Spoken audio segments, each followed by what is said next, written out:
MarshallBRosenberg, Nonviolent Communication, A Language of Compassion.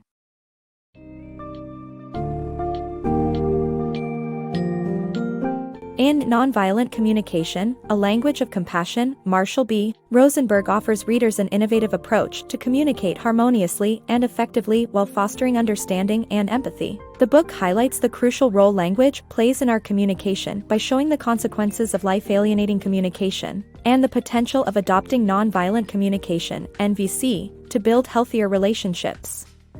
Key concepts covered include the importance of clear observations, expressing emotions directly, recognizing our own needs, taking responsibility for our feelings, and making thoughtful requests.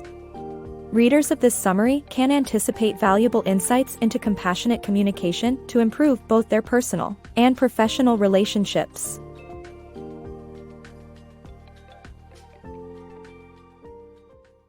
Communication and compassion.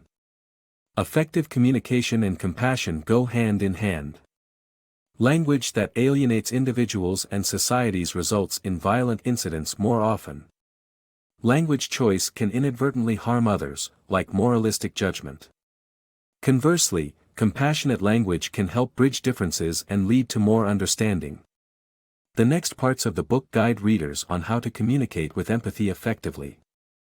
Effective communication and compassion are the building blocks of any society. In order to function well in society, people must learn how to communicate with others effectively.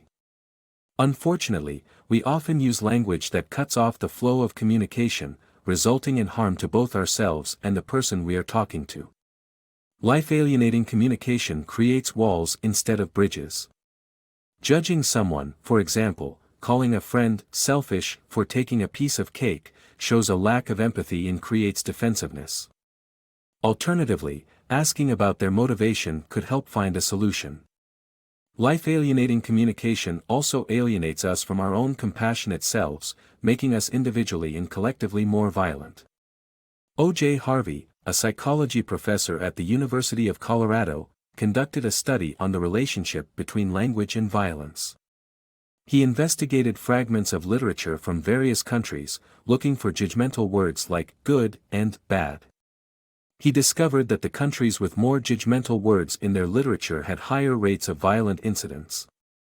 Cultures that use language to label people as good or bad reinforce the notion that bad people deserve punishment, encouraging violent incidents.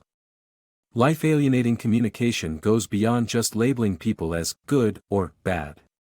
Moralistic judgment, including criticism, insults, and labels, implies that anyone who acts differently from your core values is behaving incorrectly. Such language creates gaps between people. Using compassionate language is the best way to bridge the differences and communicate with others effectively. For instance, a compassionate discussion could help parents understand their daughter's point of view when she wants to move out of their house. Instead of labeling her as selfish, understanding each other's needs and having compassion could help bridge the differences. The book continues to guide readers on communicating with compassion effectively. Nonviolent communication, a heart-centered communicative approach.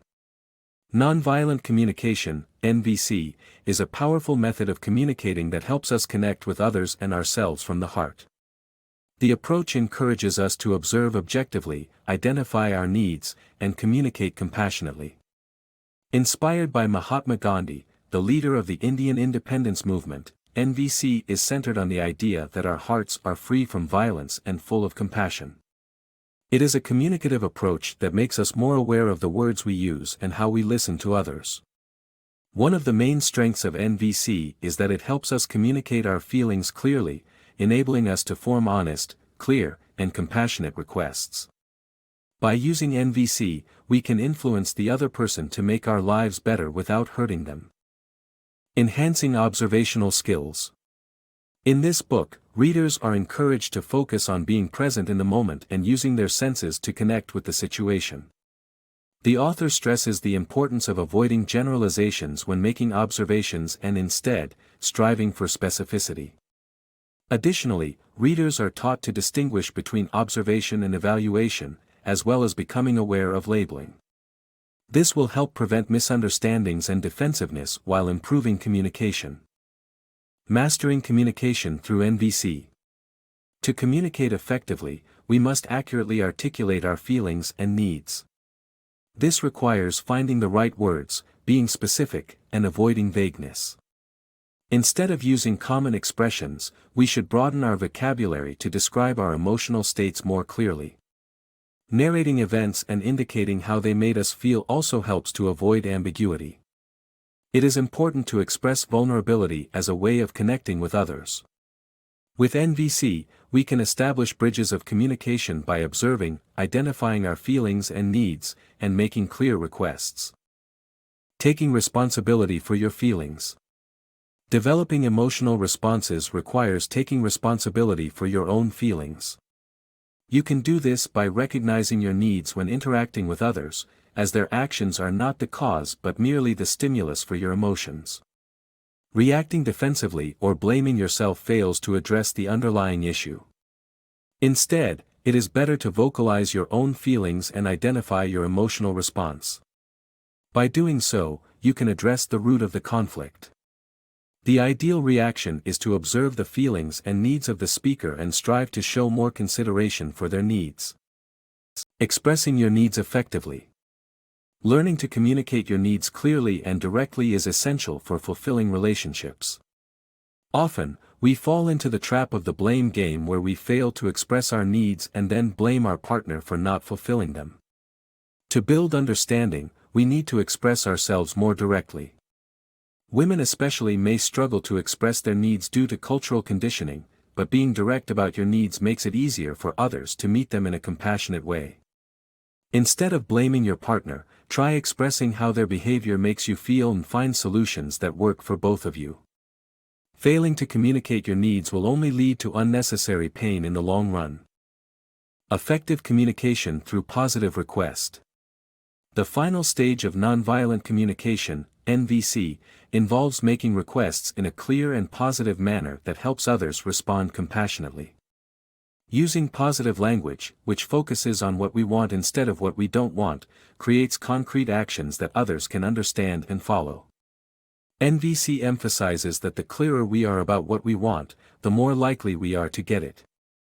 The author provides examples of how negative language can lead to misunderstandings and how positive action language can help employers and employees improve communication. It's important to state what we want instead of what we don't want, and to be concrete and specific in our requests to create effective communication. Cultivating compassionate self-talk. The Nonviolent Communication, NVC, tool is not only useful in improving relationships with others but also with oneself. The first step to a better self-relationship is recognizing when you are not being compassionate to yourself, indicated by judgmental self-talk. Instead of getting trapped in negative dialogue, it is essential to identify the unfulfilled needs that trigger self-judgment. By doing so, you can replace self-judgment with self-compassion and satisfy those unmet needs. Connecting with unmet needs allows for the internalization of the fact that one is not perfect, leading to self-acceptance instead of self-hate. Empathetic listening. To fully understand and connect with others, empathetic listening is crucial. Instead of focusing on fixing a problem, we should create a space where others can express their emotions freely. Reflecting and paraphrasing can help us better understand what they are trying to communicate, especially when their needs are different from what they say. By listening carefully and asking questions about their needs, feelings, and requests, we can demonstrate the power of nonviolent communication, NVC, and help others arrive at a better understanding. Conflict resolution with nonviolent communication. Establish a human connection, set an honest intention to connect, and satisfy both parties' needs to resolve conflicts using the principles of nonviolent communication, NVC. Conflicts are an unavoidable part of our daily lives, but the principles of nonviolent communication, NVC, can provide useful tools to resolve them. The first step in conflict resolution is to establish a human connection where parties involved can understand each other's feelings and needs. An honest intention to connect should be the driving force to create a safe space where both parties can express their needs without manipulation.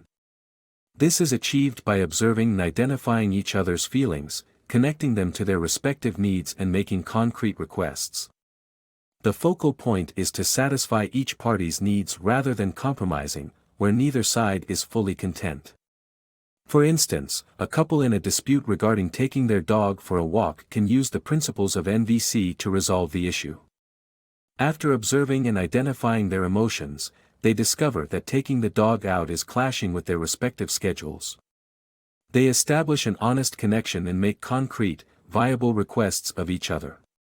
Ultimately, they satisfy both their requirements, with one partner taking the dog out every morning and the other taking on the responsibility on weekends.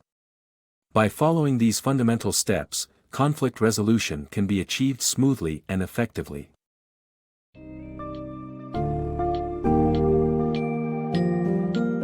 In summarizing Nonviolent Communication, a language of compassion, we understand that effective communication is vital to building meaningful connections in our lives. By focusing on the principles of NVC, such as emphasizing observations, emotions, needs, and clear requests, we can transform our communication style from alienating to compassionate. The book offers tools and techniques that empower us to communicate better through empathy, self-awareness, emotional articulation, and responsibility. By adopting NVC, we can foster healthier relationships, connect more deeply with others, and create a more understanding, supportive environment in our personal and professional lives.